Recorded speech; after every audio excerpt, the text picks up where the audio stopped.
Bien, pues en nuestro Destino Tierra de esta semana ya estamos con Marcelo Lagos nuevamente para hablar, Marcelo, de los 61 años del terremoto más grande del que se tenga registro y que ocurrió en Chile. ¿Cómo estás? ¿Qué tal? Buenas noches. Muy buenas noches, Iván. Claramente, este sábado se conmemoran 61 años del evento que de alguna forma marcó la historia y la geografía del centro-sur de Chile, pero también ha sido un aporte sustantivo a la comprensión de los terremotos gigantes en el mundo. Sí, estamos hablando del de Valdivia. Claramente, conocido como Valdivia porque era el principal asentamiento humano de la época afectado, pero evidentemente es un terremoto que le pertenece a todo el centro-sur de Chile. Sí, claro. Y ahí de hecho tenemos, en esta gráfica se ve claramente donde Chile está, tiene dos entre los más grandes registrados, ¿no? Claro, se ven todos parecidos, pero evidentemente recuerden que la energía se libera de forma exponencial. Por lo tanto, el terremoto gigante de 1960 está lejos más arriba de que todos estos. Lo importante es que en época instrumental, desde principios del siglo XX, solamente estos son los eventos más importantes y evidentemente Chile es campeón del mundo. Tenemos el 9.5 todavía y evidentemente ello ha marcado nuestra historia, las historias de vida, la geografía también, pero también el conocimiento. Bueno, Marcelo, vamos a revisar precisamente en el siguiente informe lo que significó el terremoto de Valdivia, el impacto que generó, porque como tú bien decías, entre los más grandes que han ocurrido en el mundo, dos han ocurrido en Chile y el más grande en Valdivia. Terrible. La gente gritando, arrancando. Caíamos al piso, a la tierra. El campo se abría, la tierra, y ahí caía la gente y después las tierras se juntaban de vuelta. 3 nubes que entraron para Corral, pero nunca lo imaginamos que era el mar. El Anco y Panguipulli estaban desaparecidos. El mar aquí hizo un daño tremendo. Vi camiones con cadáveres. Que quedan los recuerdos para siempre grabados en la mente.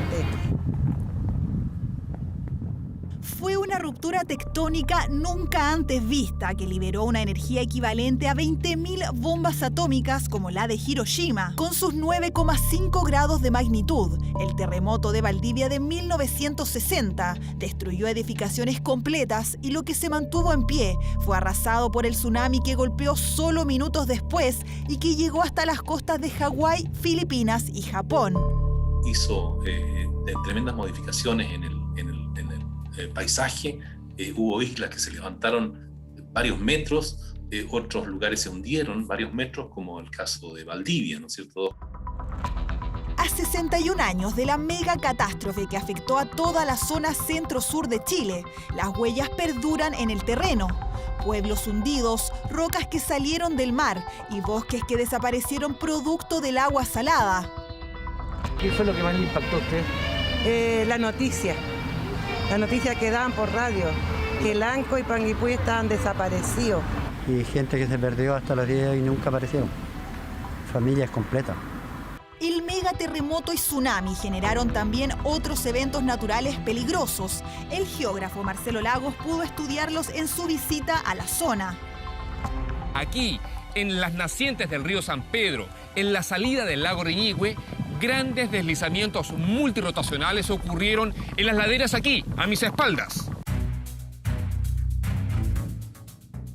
El cauce del río San Pedro había sido obstruido por 3 derrumbes que cerraban el desagüe de una inmensa cuenca fluvial y lacustre. El río San Pedro fue el protagonista del Riñiguazo, como se conoció a la inundación de varios pueblos por el desborde del lago Riñihue post-terremoto y que dejó cerca de 1.000 personas muertas.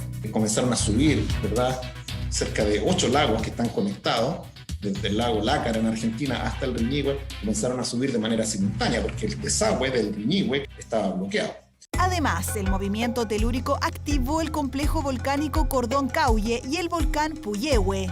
Desde entonces, las autoridades nacionales y regionales se han encargado de levantar información valiosa de la zona, así como también de mejorar los protocolos para eventuales sismos. Hoy día el monitoreo y el trabajo que tienen los distintos servicios, eso fuese revisado, fuese percibido o que se percate a alguna persona mucho antes.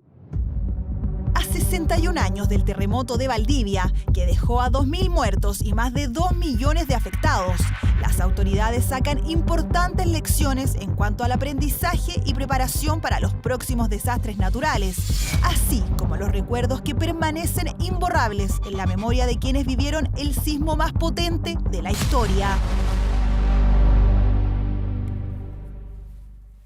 Ya pasan algunos segundos de las 10. Recordamos que a partir de esta hora Televisión Nacional de Chile está autorizada para transmitir programas para mayores de 18 años. Marcelo, tenemos una gráfica que es bien interesante porque nos permite dimensionar las diferencias entre el terremoto que estamos recordando hoy día, el de Valdivia, pero también el que ocurrió en el 2010 y el del 2014. Ciertamente el terremoto del 1960 es gigante, en cambio el del 2010 y el de Tarapacá del 2014 son eventos grandes. El terremoto de 1960 generó un tsunami que se propagó por todo el Pacífico y cobró 61 vidas en Hawái, 142 vidas en Japón y más de 21 personas murieron en Filipinas. En cambio, el terremoto del 2010 también generó un tsunami. Agregar que no había aquí el instrumental para avisar que venía un tsunami probablemente, o no había un monitoreo tan estricto. No, en 1960 ciertamente, claramente, Iván, no existía un centro de alerta de tsunamis del Pacífico como hoy día existe. Y justamente fue el evento de 1960, con el gran terremoto y tsunami de Kamchatka, el 52, y Alaska, 1964, quienes detonaron la necesidad de tener un sistema de alerta de tsunamis del Pacífico que hoy día ciertamente ha salvado a miles, a millones de personas. A diferencia de lo que pasó en el 2004 en el Océano Índico, donde no tenían nada. Ahora, el 2010, las alturas de ola del tsunami fueron registradas también en Japón, pero más o menos un tercio. En Kesenuma, cerca de 2 metros, no más que eso. A diferencia, el evento 8.2, que fue un evento importante, donde en las costas nosotros medimos alturas no superiores a 5 metros, evidentemente fue de carácter mucho más local. La energía liberada por el tsunami, por el terremoto de 1960, claramente es sustantivamente superior a lo que ocurrió en el 2010, como también lo que ocurrió en frente a Iquique el 2014. Pero no es lo único que nos tiene preocupados, porque hay una imagen que, por supuesto, habla de un iceberg que sería el más grande en la actualidad que se habría desprendido. La imagen es satelital, pero es realmente impresionante la fractura. Sí, pasan cosas gracias a sensores activos, porque evidentemente estar monitoreando qué pasa hoy día en tiempo real en la Antártida no es una tarea fácil. Y para eso la cobertura de nubes, etcétera, gracias a satélites con sensores activos se puede detectar lo que pasa. Y hoy día ciertamente en el sector oriente de la península antártica, en la plataforma Rowan, ciertamente se desprendió hace pocos días atrás un iceberg gigantesco, siendo hoy día el más grande conocido. Han habido más grandes. Si lo podemos comparar con algo. 5 veces más grande que Santiago de Chile, urbano, lo urbanizado, fácilmente. 5 veces. Sí, son cerca de 176, 170 kilómetros por otros. Espérate, y esto se desprende y va ahora a la deriva. Va a la deriva y va rodeando en el mar de Weddell, ciertamente, la península antártica, porque acá el sentido es antihorario y va a llegar un momento en que se empiezan a desintegrar. Pueden durar años, pueden durar décadas incluso, pero es un proceso que se está repitiendo. Suele pasar, las plataformas, ciertamente estas masas de hielo que flotan sobre el océano en la Antártida, esto es parte de la rutina de cómo va avanzando el hielo. Sin embargo, evidentemente estas grandes dimensiones, estas grandes icebergs se han hecho muy recurrentes en los últimos años y evidentemente algunos piensan que tiene una influencia evidentemente importante el cambio climático. Marcelo, como siempre, muchas gracias, que esté muy bien. Buenas noches. Buenas noches.